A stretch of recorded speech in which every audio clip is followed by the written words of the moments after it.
Halo semuanya, perkenalkan nama saya Nadia Wiradika dari kelas 12 IPA 2 tahun ajaran 2024-2025. Saya akan menjelaskan tentang teks cerita sejarah saya yang berjudul Watu Ulo. Sebelum itu, saya akan menjelaskan sedikit mengenai pengertian teks cerita sejarah. Teks cerita sejarah adalah sebuah teks fakta yang berlandaskan atas kejadian masa lampau di mana penulis menggunakan karangannya dalam membuat teks cerita tersebut, di mana terdapat juga bukti nyata di dalam teks cerita itu. Pada zaman dahulu, Aji Saka datang ke tanah Jawa, di Jawa, negeri Medang, Kamula. Di situ ia mengajarkan ilmu pengetahuan, agama, serta kesaktian kepada masyarakat di sekitarnya. Pada suatu hari, saat Aji Saka sedang mengajar, tidak sengaja Ayam mendengarkan mantra-mantra yang diajarkan oleh Aji Saka kepada murid-muridnya, yang seharusnya siapapun tidak boleh mendengarkan mantra-mantra yang diucapkan oleh Aji Saka selain orang yang telah diizinkan oleh Aji Saka. Setelah mendengar semua mantra yang diucapkan oleh Aji Saka, tiba-tiba ayam tersebut bertelur yang sangat besar.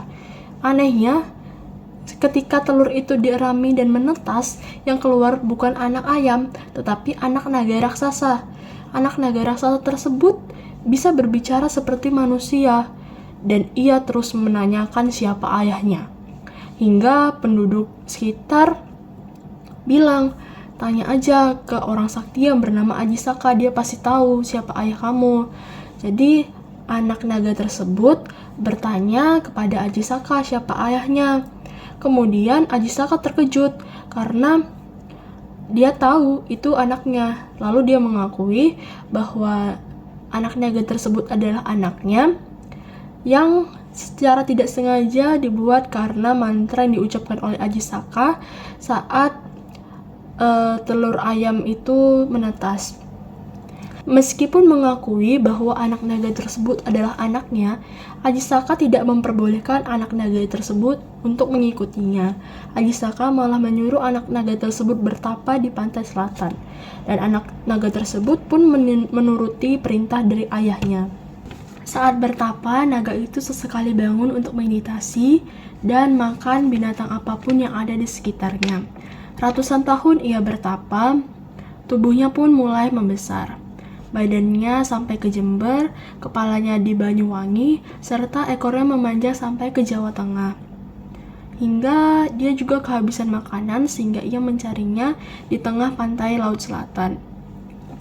Lalu, karena sudah terlalu lama bertapa, hingga badannya dipenuhi oleh lumut, suatu hari penduduk di desa tersebut kehabisan kayu bakar. Mereka hendak mencari kayu bakar lalu menemukan potongan seperti kayu yang besar dan memanjang, lalu mereka memotongnya. Yang membuat heran warga tersebut adalah saat kayu itu dipotong, mengeluarkan getah seperti darah, tetapi mereka tetap melanjutkan untuk memotong kayu tersebut. Sampai sekarang, naga itu masih bertapa di pantai Laut Selatan. Hanya saja tubuhnya sudah tidak lengkap lagi karena sudah terpisah-pisah. Di mana badannya ada di Jember, kemudian kepalanya ada di Banyuwangi, dan ekornya ada di Jawa Tengah. Semuanya itu mengeras seperti batu, yang kemudian dari batunya kelihatan ada sisik-sisik ularnya. Sehingga oleh masyarakat, batu tersebut dinamai Watu Ulo, yang artinya batu ular, yang sampai sekarang bisa dilihat di pantai Laut Selatan Jember.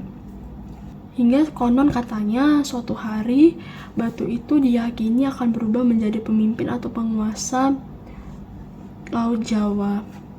Teks cerita sejarah saya memiliki koda, yaitu jangan percaya kepada orang lain karena tak selamanya orang lain itu menuntun kita ke jalan yang benar, justru malah kemungkinan besar orang lain itu menyesatkan kita. Jadi kita harus jaga-jaga dan jangan mudah percaya kepada orang lain.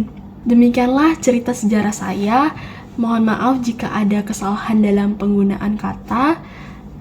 Terima kasih dan jangan lupa like, comment, and subscribe. Bye.